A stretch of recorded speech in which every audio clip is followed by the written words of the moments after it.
I'm Dan Keldsen. Today my guest is Dan Pink, author of a raft of some of my favorite business books, although I have a lot of books that I like to read. Freelance Nation, A Whole New Mind, The Adventures of Johnny Bunko, which was the last interview that we did 3 years ago, which time has flown for me, I think for you as well. And also Drive, which I have used quite a lot actually in my own consulting work, so thank you for writing Drive. That's been extremely useful in my own work. The topic today is the newest book, To Sell is Human, and you can find him online at danpink.com and many other places. Dan, it's great to catch up again. It's been quite a while. Dan, it's good to see you, and just on behalf for yourself and your viewers out there, I just want to apologize for being dressed like a 10-year-old. I'm here in Washington D.C. This is my home office, which looks eerily like your home office. I know. And yesterday here in Washington D.C. was something called Nats Fest. Really? Which was the preseason opening festival for our beloved Washington Nationals baseball team. So I got I want a t-shirt and a cap, and so I'm all decked out in my Nats gear here on a Sunday afternoon. So a real glimpse at what my life is about. The glorious life. It really is everything. The glorious elite life that I lead here in Washington D.C. There you go. And is this the garage, or this is your office, or both? My garage, it's a converted garage. Okay. So you can actually, the garage door at one point was over there. Okay. Actually see this if your viewers are really curious about it. So here you go. So that used to be a garage door over there. Uh-huh. And then the rest of the office, it has a bookcase on this side and a desk on this side. And this is where the magic happens. Okay, cool. Well, my office is a little closer spaced than yours, but we do seem to share some.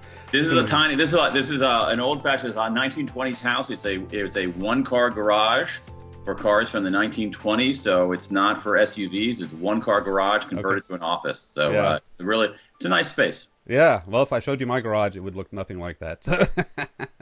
Quite a mess. So before I get too far, I did discuss with you in advance. We're going to be giving away 5 copies of your book. Woohoo! Very, very hefty. So these will be signed. And for anybody who wants a chance to win, all you have to do is comment or retweet about the interview. And that way I'll know who's out there, and it'll be a random decision. Okay. And we'll get things packaged up for you. So I'm looking forward to that.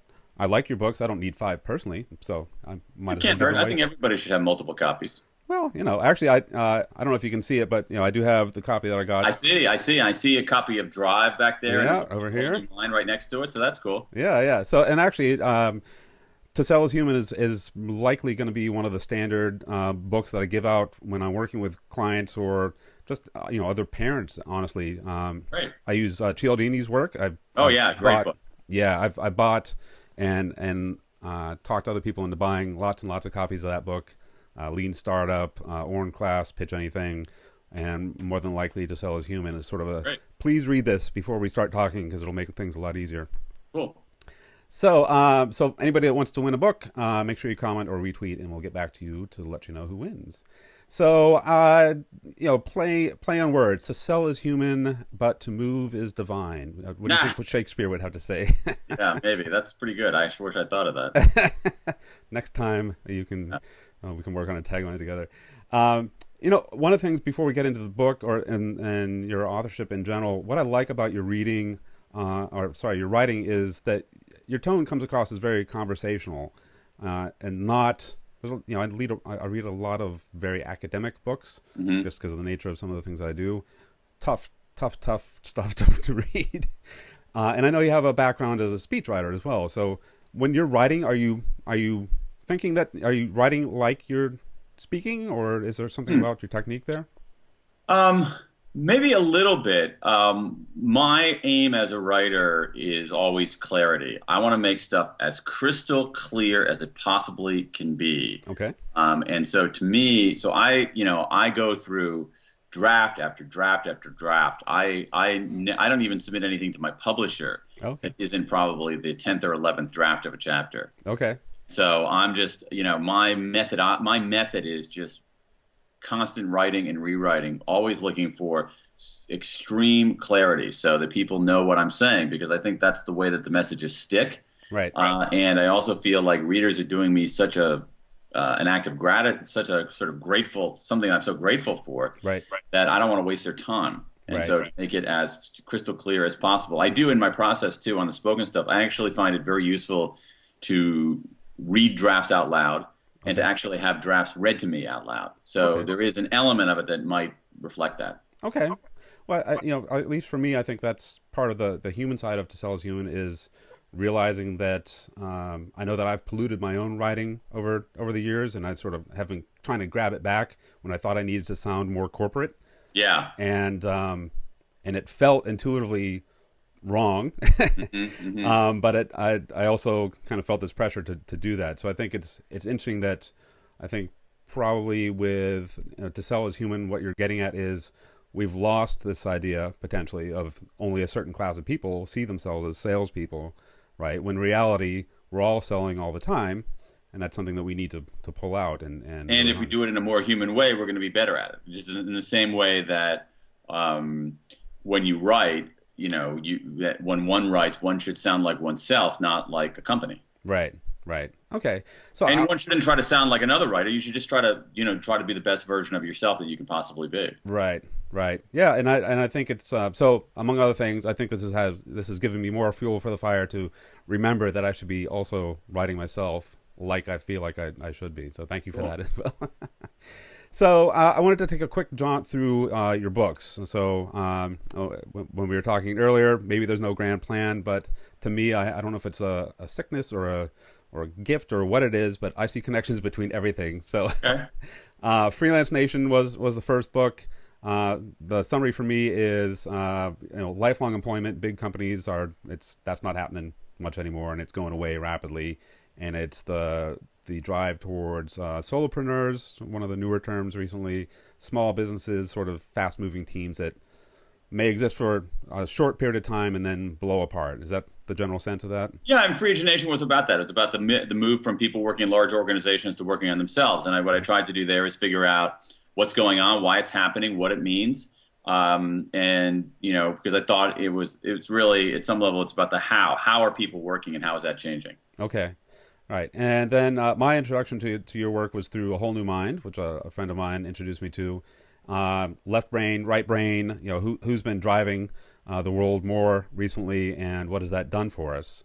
And can't we? It did always bother me, and it's why I actually sat in on this friend did it was like a 6 minute rapid fire overview of the book, Hmm. and she did a fantastic job. And she has a user experience background, and she just really nailed it. And I was like, oh, no wonder it's been on my to-do list to read that book, because it really finally, I feel like I have a whole mind. Why is it that we compartmentalize people? So, it's sort of reconnecting to, even in business, it's not all about numbers and counting bean counting and all the sort of typical MBA stuff. It's really how do you re-embrace Hmm. everybody else that's potentially been left out, right? Yeah, and it's basically, I mean, at some level, there's also a hard-headed argument embodied in it, which is essentially that these metaphorically left brain abilities, Right. okay, these metaphorically left brain abilities, the spreadsheet SAT abilities still matter, Right. but they matter relatively less. Right. And these metaphorically right brain abilities, artistry, empathy, inventiveness, big picture thinking, those abilities actually matter relatively more. And it's for a whole set of hard-headed reasons that the left brain abilities, some of the basic abilities of accountants, lawyers, engineers, pretty easy to outsource, pretty easy to automate, don't Right. necessarily create the new sorts of offerings that are necessary in a world of abundance. And so Right. that book is really about what people are doing on the job and why you need to be able to do stuff that is hard to outsource, hard to reduce to lines of code in a computer program, Right. and that iterates something new. Right. Okay. Yeah. That was the timing was great for that, because it was also a point in my life when I was thinking, where is that divide between left Mm. and right brain? So it was great to have that. So our last interview was on the Adventures of Johnny Bunko, which was right before the interview was right before you released Drive. So you're sort of headed into the car to take your drive. And that was more of a more of a personal guide to Yeah. identifying how to fulfill yourself in work. I really loved the manga style. of the presentation of that, and I have a separate interview series that I'm starting up where I'm actually using some anime manga Oh, style cool. caricatures for people. So I sort of borrowed that from from your past as well. Yeah, great. Now that book is very much a how-to book. There's not an enormous amount of analysis in there, and so Right. what I tried to do there was that was in some ways an experiment in form. Yeah. Um, in Japan, as some of your viewers probably know, comic books, graphic novels are used for a whole variety of topics. Right. Here in the States, they're often used fantasy, romance, certain very kind of constricted set of topics. And in Japan, Right. they're used for politics and business and everything.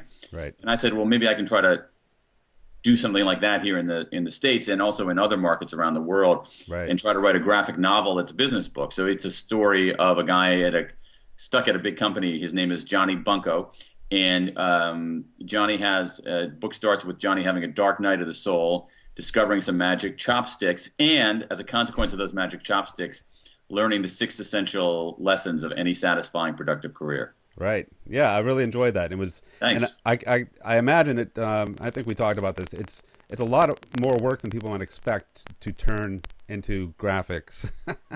Well, I mean, obviously, I didn't do the graphics myself. I did it with a guy named Rob Tempest, who's a great one of America's best young manga artists. Sure. And but it's a totally different set of muscles because you're telling a story. You're not making an argument, and the pictures are carrying a huge amount of the narrative freight in the story. Right. And we also had for the only book that I've written where I actually had a I had a page limit actually because of production costs and Oh. so I actually had to bring it in at a certain length, and if I went over that, it would have actually created a production problem. It really would have bumped the price up a notch, which I absolutely didn't want to do. Oh. And Okay. so I had those. So I was forced to be concise. So it was a lot of fun to do.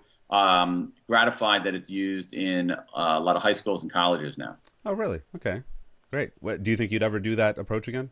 Maybe, yeah, yeah. Okay. It lends itself to certain kinds of topics and certain kinds of. I mean, I think it's much more for a kind of a quick how-to guide rather than something that makes a more substantial, deliberative, substantive argument. Right. Okay. Yeah. No, I really like that. And do you know Scott McCloud at all? Sure. I Yeah. don't know him, but I mean, his book, Understanding Comics, is one of the best books I've ever read. Right. Yeah. I think I have a copy Yeah. over here somewhere. I know it's out there.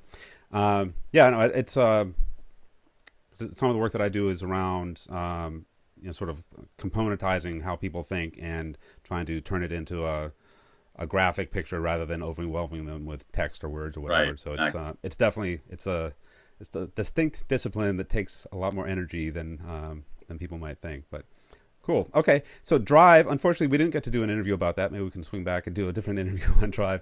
But I've definitely used it quite a lot. People are not driven necessarily by money, as it turns out. Intrinsic, extrinsic motivation, carrot and stick. How do you get people to do what they want to do, which is hopefully aligned with the company. Really interesting. I know that in most of the enterprise work that I do, it's gotten a lot of attention. I think it's I don't know. I get the feeling that it's up until To Sell Is Human, and it's probably sort of the it's the pinnacle of what you've been shooting for because it really seemed to capture the biggest amount of attention. Does that seem about right? I mean, actually, I think to date, in the aggregate, Whole New Mind has sold more books, but it's been out for longer. Yeah. Okay. So who knows? But that book is, I mean, again, trying to myself try to figure out. Oh, excuse me. That's right. Trying myself to figure out whether there's a theme in any of this pudding here is that book is in some ways about why people work. And what it says, Dan, as you suggested, is that if you look at the social science on motivation, what it suggests is that a certain kind of motivator that we use in organizations, what I call an if-then motivator, as in if you do this, then you get that. Right. They work really well for simple tasks, routine tasks, mechanical tasks, algorithmic tasks. They don't work very well at all for more creative, complex tasks. And so since we're doing more creative, complex tasks, we have a set of motivators, these very controlling contingent motivators that just are appropriate for another era. And we need to update our motivational mechanisms for the kind of work that people are doing today. Right. Yeah. And do you know Andrew McAfee at all? He's a MIT Harvard guy. I know the name. Yeah, I think, Okay. yeah. I forget his latest book that he co-wrote. It's like the Rise of the Machines or Yeah, it's something. about the robots. Basically, robots taking over. Yeah, Right. and that's. I mean, at some level, it's similar to a whole new. I mean, those things are very much similar to a whole new mind. A whole new mind argues that the routine algorithmic functions, again, whether it's with your mind or with your body, can be done cheaper by machines and software. And Right. so you have to be able to do things that are harder to reduce to the sorts of processes that either software or robots do. And they take a somewhat darker perspective than I Right. do Yes. about this. I mean, they might be right, but basically the history of the economy has been that every time we thought that a new technology, whatever it is going to just obliterate jobs and make human beings obsolete, Right. that people end up being far more creative and ingenious than we expect, and we end up iterating new entire industries and new kinds of professions that show that actually are more productive and that give people other things to do. Right. I mean, we've seen that there's a famous 1968, not that famous, but reasonably well-known 1968 report, 67, somewhere around there, during Lyndon Johnson's administration, Okay. where he assembled the best economists of that time Okay. to project out into what would the labor market be like in 2000. And these, the great minds of that time said, here we had the rise of mainframe computing. It really, what at the time seemed preposterously large computing power. Right. Yep. And they had this very dire report saying it's going to be widespread unemployment because computers are going to be able to do everything. And that turned out not to be the case because it understated people's ingenuity. Right. And the world market, as Deck said, was 5 computers. Right. Yeah, Right. I have more than that on my desk, so apparently that was wrong. Okay, so and now to sell is human. So as of the day of our recording this, it's been out for about a month, right? Yeah, nearly a month. Okay, Yep. seems like longer, I'm sure. Seems like longer and shorter. Right. You're in a time warp. I keep saying that I need clones and teleporters, and maybe a time machine would be good too. That'd be cool. I'll take that. I'll need the above. Well, you're in your garage. You could tinker and maybe build. Yeah. So to sell is human. It's about selling, but you talk about non-sales selling. Yeah. And people that are not necessarily, they're influencing, they're moving. You talk a lot about moving people, which I like. Perhaps a game metaphor in there. Introverts versus extroverts, and the hybrid world that's in there, which I hope we'll talk about. It's an interesting concept on the ambiverts. But what I would like to talk about is what happened with old style hard selling and more active listening, and what you talk about as attunement in the new ABCs. One thing I wanted to say too about, so with Drive, you have AMP, which is a nice, it sticks at least, Right. made to stick idea. And with to sell is human, you have the new ABCs. The old ABCs of selling were always be closing, from the famous movie that, of course, I'm forgetting the title of. Glenn Ross. There you go. And the new ABCs are attunement, buoyancy, and Clarity. So what's before we jump into that, is there any sort of arc that you see across all the books that you've done that's sort of this career that you've had as an author? I mean, maybe kind of sort of. Certainly not by design. Mm-hmm. I think one might be able to detect it retrospectively, but it's not as if I started out with a strategic plan of what I'm going to write and then execute it at regular intervals in a certain space of years at all. Right. It's mostly, I've always been interested in work, and I end up inevitably any kind of long project I do takes me back to work. Why Right. people work, what they do, how they do it, what's important, what's not important. And so I think that work is a component that threads all the way across the various projects. Beyond that, one can make an argument that says that, which I tried to sort of bring to the surface a little bit earlier, which is Free Agent Nation is about how people work. Whole New Mind is about what people do. Mm-hmm. Drive is about why they do it. Sells Human in some ways is about what else people do. Mm-hmm. But in general, I'm just thinking, I think that work in all of its dimensions is changing so ferociously and so quickly that what I'm trying to do is chronicle it, clarify it, and then offer people some ways to get a little bit better at it. Right. Okay. Right. So Yeah, I mean, to me, it seems like you've been looking at the boundary between work and regular life, and Yeah, that boundary is largely just gone. I mean, it certainly is yeah, for me, probably for yeah. you, and for a lot of people. So it, I guess part of so for To Sell is Human, I completely buy into it. I'm a big fan of Dr. Cialdini. Hopefully, we can talk about that as well. Why do you think it is that it's taken so damn long for us to get to the point where people realize that one, salespeople aren't the devil, Hmm. Hmm. and the sales process can be done in a much more human way, and in a lot of different scenarios. So that and you said in the book that 1 out of 9 people is officially a salesperson, but the other 8 are also salespeople. They just don't quite know it yet. So Hmm. what took so long for us to come to this realization?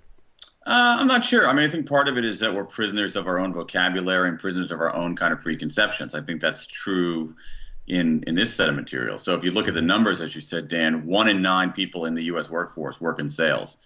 That is, their job is to get other people to buy stuff. So they're selling aircraft equipment and consulting services and homemade pies at farmers markets and a Right, whole variety of things, clothes and clothing stores. right. Um, but I think that we have to expand our notion of what sales is, Hmm. because if you look at those other 8 and 9, they're in sales too. Right. If you, and there's, in the book, there's all kinds of evidence of this, that people are spending enormous portions of their time and energy and effort persuading, convincing, influencing, cajoling people to Right. give up resources to make an exchange. So we are pitching ideas in meetings. We are bosses who are trying to get employees to do different things in different ways. Even in our personal lives, we're parents trying to get our kids to clean up their room. Yes. Um, we are, our neighbors. I mean, I look out here and it's like, trying to get my neighbors to move their garbage cans or whatever. The We're spending an enormous portion of our time selling in a non-traditional sense. That is, selling in the sense that I'm trying to convince you to give something to me in exchange for what I have, Right. but the cash register doesn't ring, no money changes hands, and the exchange is not denominated in dollars. It's denominated in attention or effort or commitment or activity or something else. Sure. And so you put it all together, and I think we need to expand our notion of what sales is, because if we expand our notion just a little bit, we realize, hey, we're all in sales now. Right. And the second part about that is that sales has a very bad reputation, and we need to Right. recast our view of that. Right. We tend to think, and there's some really cool evidence in the book about this, we tend to think of sales as slimy and sleazy and cheesy and lowbrow. But in fact, the reason we think that is because most of what we know about sales comes from a world of information asymmetry, Right. where the buyer had a lot more information than the seller. When the buyer has a lot more information than the seller, the seller can rip you off. Right. When the seller has a lot more information than the buyer doesn't have a way to talk back. The buyer doesn't have any choices. Absolutely, the seller can rip you off. When the seller can rip you off, it's buyer beware. Right.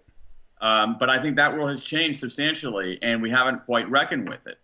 That this world of information asymmetry, where the seller knows more than the buyer, I got to get my hands in the frame here. Yeah, that's good. Where the seller knows a lot more than the buyer, that has changed significantly in the last 10 years. And Right. now most sellers in most markets don't have a guaranteed information advantage at all. Right. In fact, there's something closer to information parity. Right. So when you go from a world where buyers have inadequate information, not many choices, and no way to talk back, Yep. to a world where they have as much information as sellers, lots of choices, and a way to talk back, that's totally different world. That's a world of seller beware. Right. And what it's doing is it's driving more and more sellers, again, whether they're selling ideas, whether they're selling themselves, whether they're selling Winnebagos in a Winnebago lot, it's driving them much more to the high road. Right. And that world of selling in a world of seller beware is completely different from a world of selling in a world of buyer beware. Right. Okay. So, one of the things I think is interesting. So, if only 1 of 9 are officially salespeople, I don't know about you, but I've met a lot of really terrible salespeople.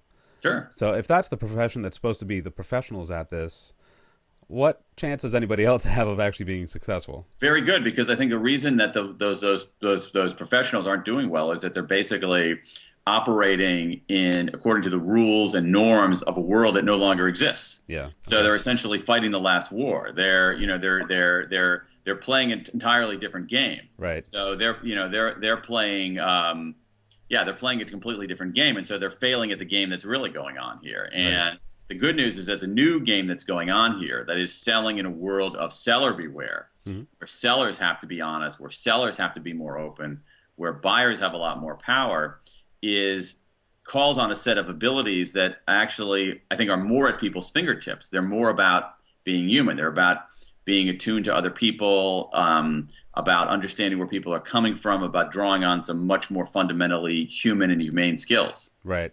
Well, so let's talk about attunement. So the new ABCs for you are well, the old ABCs are always be closing from the sales Right. world, right? Steamroller approach. I don't care if they object. Just run them over. They don't have many choices. They don't know a lot. Get them to sign in the line that is dotted. A, B, C. A always B, B, C closing. Right. Yeah. And the new ones are attunement, buoyancy, and clarity.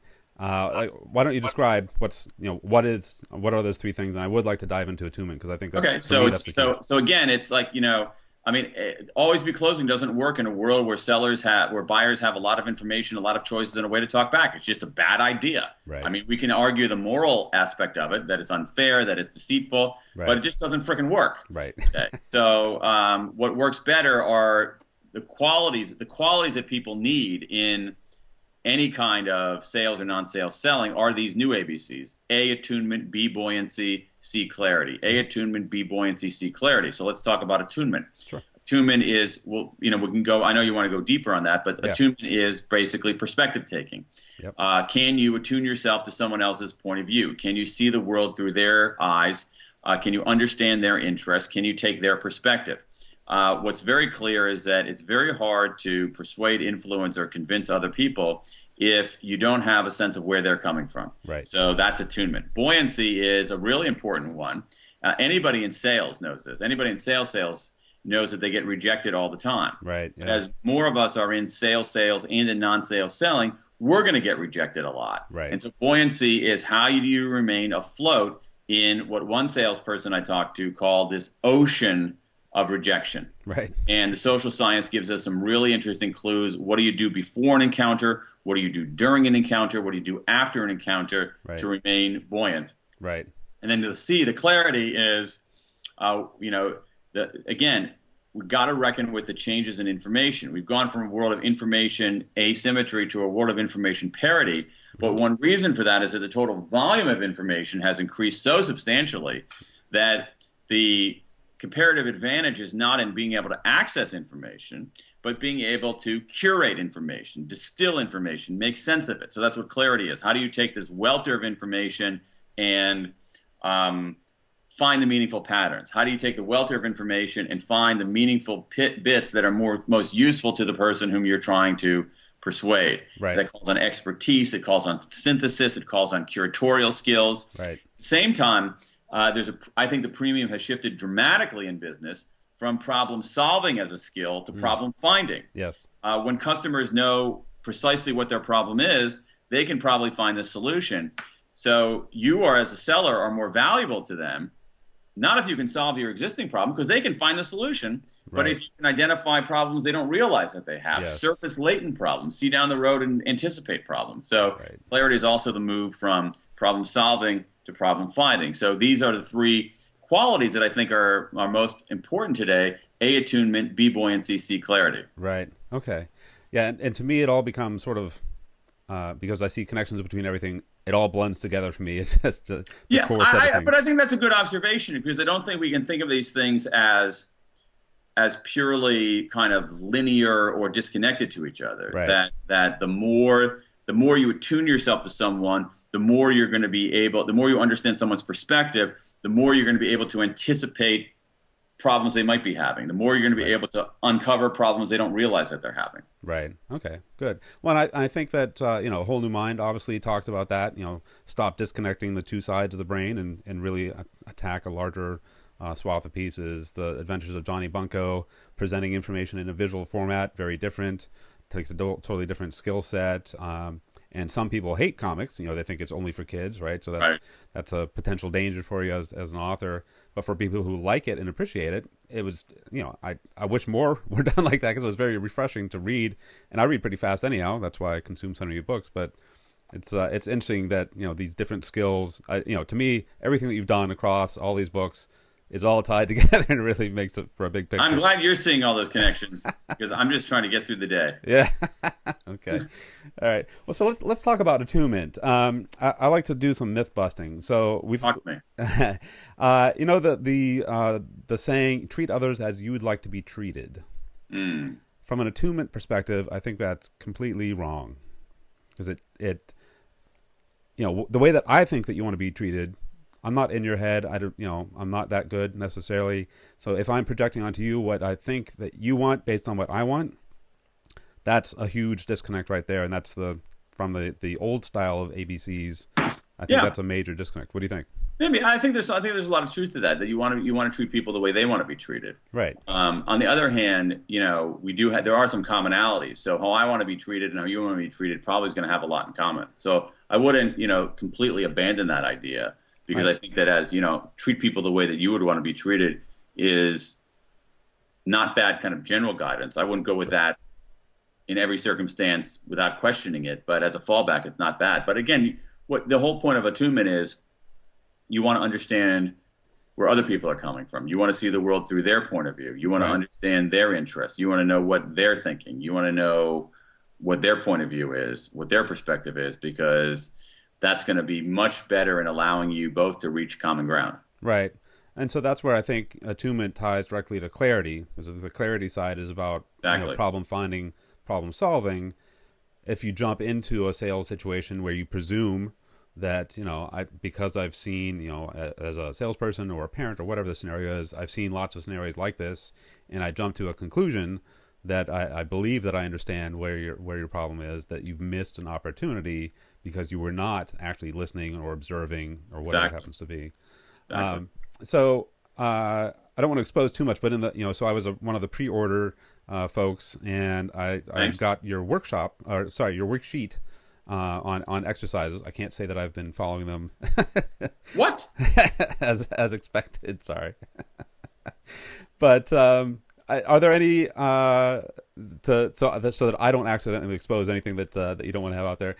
Any examples that you can give from the book, or advice that you give to let people become more attuned? Oh yeah, it's all kinds of amazing stuff. So let's think about one of the things that comes out very clearly in the social science is that there's an inverse relationship between power and perspective taking. Okay. The more power somebody feels, the less adept they are at seeing another's perspective. Right. So you see it in all kinds of realms. In experimental settings, when people are primed to feel power, they actually end up they see their perspective taking abilities deteriorate. Okay. You look at differences between high status people and low status people. Who's better at taking someone else's perspective? It's almost always the low status people. Right. And so this is in some ways there's a cautionary view here, particularly in non-sales selling, say for bosses. Right. So that one of the remedy, and since there is this what seems to be this kind of inherent inverse relationship between power and perspective taking, that if you're a boss, what you should do before an encounter is actually consciously try to reduce your power.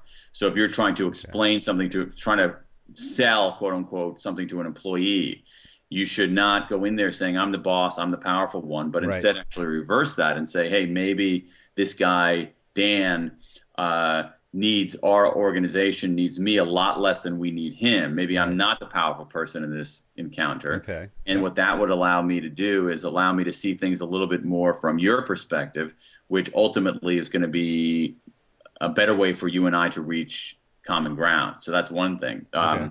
The other thing is, I think some very, very interesting research, and at some level, runs a little bit against some of the findings in A Whole New Mind, is that we tend to think that perspective taking and empathy are pretty much the same thing. Right. And it's not quite true. They're more like fraternal twins. And there's some very interesting research that shows that if you put people in a negotiation setting and you emphasize, hey, go into this negotiation session and think about what the other side is feeling, focus on their emotions. Right.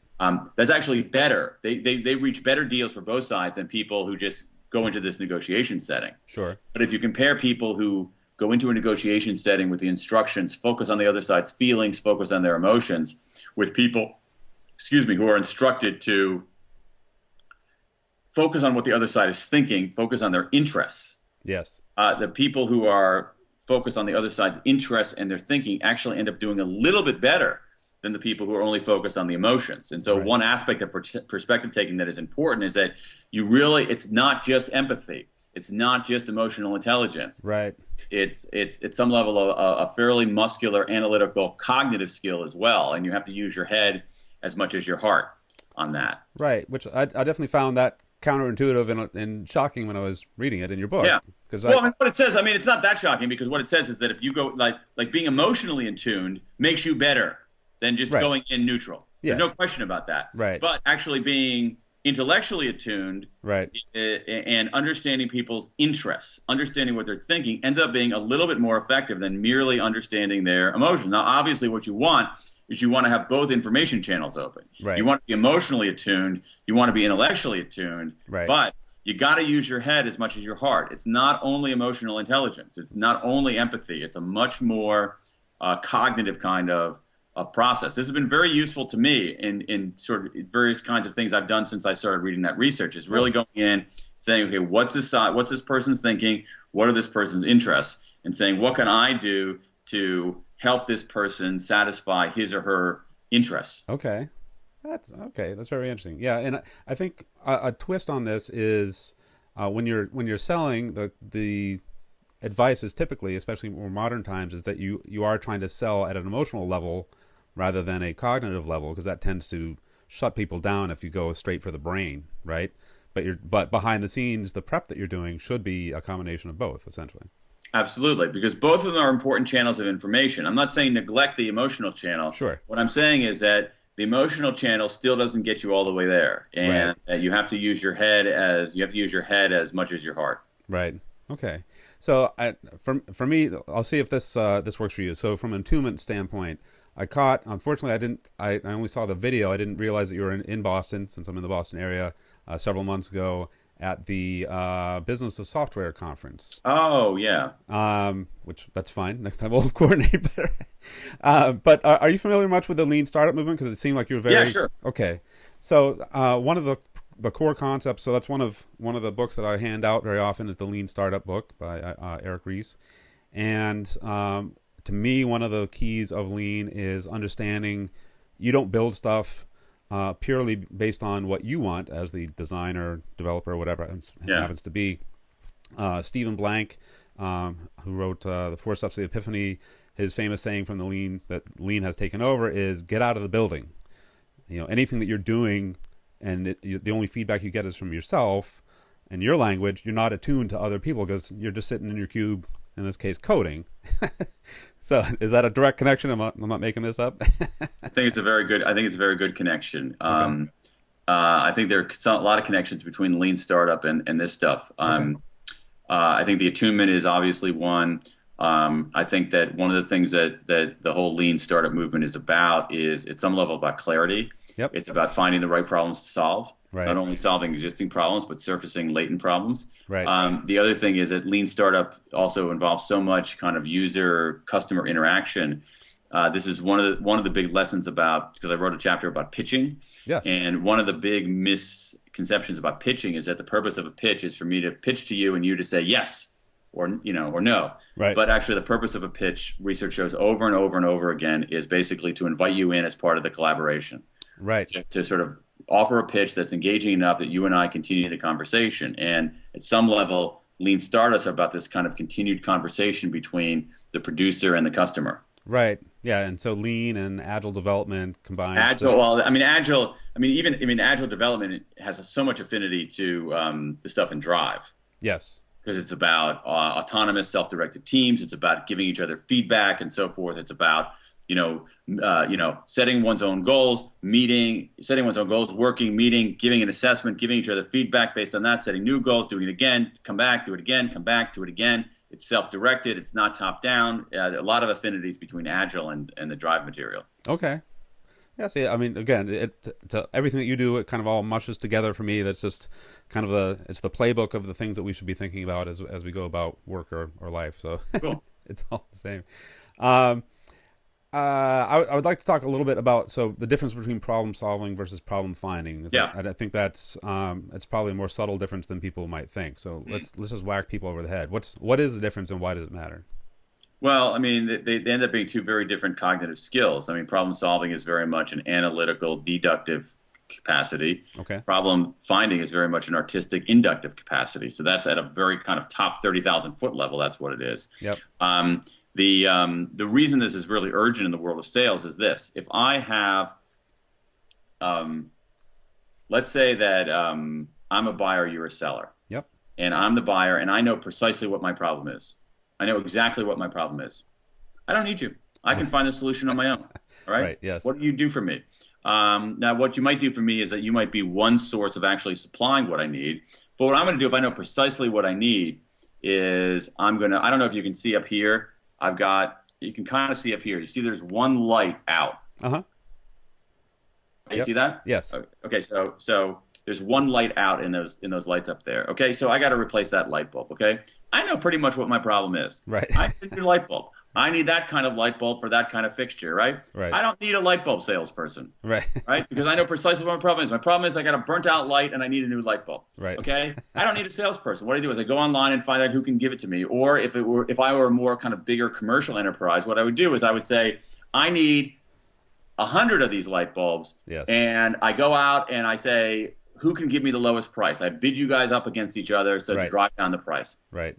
I don't need a salesperson. Right. That's problems. So problem solving matters less because customers can solve their own problems a lot more easily. Yes. Right. Now, where you're more valuable is if I don't know what my problem is. Yep.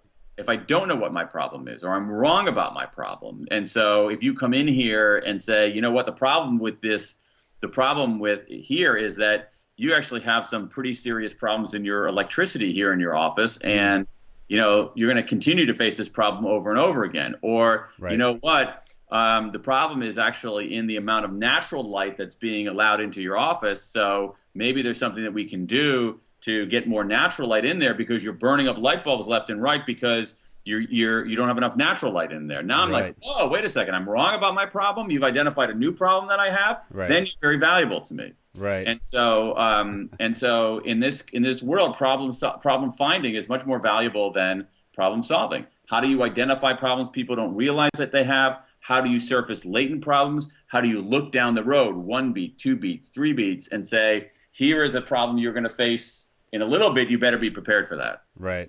Okay. Yeah, I think it's that's interesting. I mean, there's the whole world of strategic selling, consultative selling, things like that they've been around for 10, 20 Absolutely. years potentially. But solution selling. yes, right. Yeah. I'm not a salesperson. I offer solutions. I think that's fine. I mean, I think that's all. Right. There's nothing inherently wrong with that. But what I'm saying is that if people know their problem, they can find a solution on their own. Right. Yes. And they either don't need you, or they can bid you against other solution providers. And so you're not, Right. So you're basically entering a kind of a commodity business there, which you don't want to be in, where you're basically differentiating only on price. Right. There's some interesting ways that I'll give you. One of my favorite examples is what is sort of moving from problem solving to problem finding. A great example from the field, just to make this concrete. Sure. You get this company, Perfetti Von Meli, which is a Italian candy company. They Okay. make Mentos and Airheads and other kinds of okay. that. Yep. Okay, so they had a very significant change in their actual sales force did. They have a sales force that goes into basically sells into small retailers, convenience stores, whatnot. Right. Typically, it's like I go in there, you're a small retailer. Here are my Mentos. These Mentos are awesome. You need to order as many Mentos in as many flavors as you possibly can. Right. Well, they actually changed the way they do business.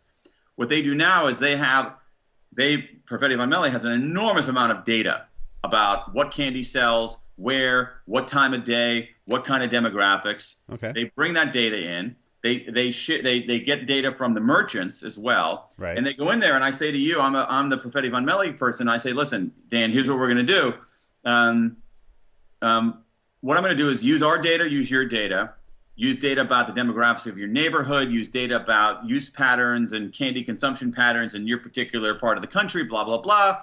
And what I'm going to do is I'm going to recommend to you an entire set of offerings for your store based on our data, your data, our stuff. Okay. What's the totality of offerings you should be providing your customers in your bodega outside of Boston? Right. And my offerings are going to include some of my products, but I'm also might include, if it's the right thing, products from my competitors. Really? I Okay. might say, you know what, for your store, you actually don't want 7 varieties of Mentos. You only want 5 varieties of Mentos, Okay. right? And so what they say is that, we're not selling Mentos. We are selling insights about the confections business. Right. Now, along the way of selling insights about the confections business, they're selling Mentos. Right. And believe me, this is a sale. If you're running a bodega outside of Boston, most of these candy and soft drink salespeople, you're just like, they're just push, push, push. Right. These guys are saying, well, wait a second, this person's helping me run my business better. This Right. person's helping me find new problems to solve. Right. Over time, they're going to sell more Mentos as a result of that. Right. But what they see as their job is selling insights about the confections business rather than trying to push a particular variety of candy on these store owners. Right. And so that's another example of problem finding, selling insights in a real context. Right. Okay. Uh, I have so much stuff that I would love to talk to you about. I think, as we're rounding out of time here, on this topic. So you mentioned 5 frames in the book: the less frame, the experience frame, the label frame, the blemish frame, and the potential Yep. frame. Yep. I think maybe it's because I'm obsessed with this concept, but I think a lot of what ties into what you were just describing is the experience frame, Oh yeah. where you go way beyond what's the expectation of a transactional sort of world and into maybe not a Disney-like experience where it's Yeah. all life is a stage and we're all players, but that's where you're headed to. So it's not just I can tell you that you should buy more Mentos, or I can give you more insights into how many Mentos you sold, but I look at the entire experience of you as a store owner as a way to reframe this conversation. So I'm not a creepy sales guy anymore. Exactly, exactly. And so what you're doing is, first of all, it's all those things. It's what you said before about the connection between attunement and clarity. Okay. And basically understanding, like, what's this person's business like? What are their business interests? Right. What do they need to do? And then how can I help them reach that? And how can I help them understand things that they might not have understood before that, I'm making this up, but there's so many peanut allergies in your part of the country that actually having peanut-based products is a very bad idea. Uh-huh. And what you want to do is you want to move from peanut-based products to more products that don't have any kind of nuts in them at all. Right. So confections without many nuts in them. Right. Get rid of that, because in your demographic, there's a lot of, and so, whoa, wait a second, that's a problem I didn't realize that I had. Yes. Like, Right. oh my God, this stuff isn't selling, not because this product isn't popular, but because in my particular area, we have a high incidence of peanut allergies, and so peanut-based products aren't moving. Whoa, wait a second, you've just identified a problem I don't realize that I have. That's very useful. Right. Okay. And as somebody who discovered he's slightly allergic to peanuts last year, yes, I'm more attuned to that. Absolutely. Okay. Let's see. Boy, there's just so much that we could talk about. So on the experience front, and then we'll wrap this up. So I know you did Dr. Cialdini's workshop, the ethical Yeah. influence. Cialdini's, for your viewers who don't know, Cialdini wrote a book called Influence, which is just over your left shoulder next to my book. And it's a must-read book. It's an essential book for everybody to read. And anybody who writes about selling or persuasion or convincing, absolutely stands on Cialdini's shoulders. Right. And it's a really remarkable book. And his seminar was outstanding too. Right. So that's what I wanted to quickly talk about. So I've done a lot of workshops. I've been to a lot of workshops. I'm always trying to learn. That's part of why I read so much.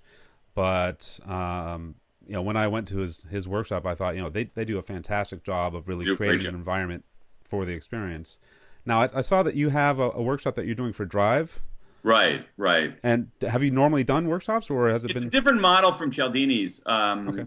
What we're doing is, what we're trying to do. I mean, it's not an experiment. It's a serious business. But what we're trying to do is take some of the principles in Drive and figure out, is there a more efficient way of getting them installed inside of organizations? And what we do is we have a train the trainer program where we have a kind of a curriculum. We train trainers in this, and then the trainers go in to do it inside of their operations, and deliver the core principles of autonomy, mastery, and purpose. Right. Offer some tools and tips and exercises for these organizations to get better at all this stuff. Right. And is it experience oriented, so that do you see? Is there a reason to do the workshop versus just like an online version, or? Well, we don't have an online version, so right. I think that the reason to do the workshops, particularly inside of organizations, is that it just in part there are exercises and practices that make a lot more sense when you actually do them. Okay. And there's a lot of cross-pollination when people do these exercises together and talk about these issues together, that it ends up being a richer experience, and the things end up sticking more. The other thing is that it provides, particularly Autonomy, Master, and Purpose, provides in some ways a common vocabulary for people as they go forward in trying to put some of these ideas into action inside of their companies. Okay. Well, so we're running out of time here.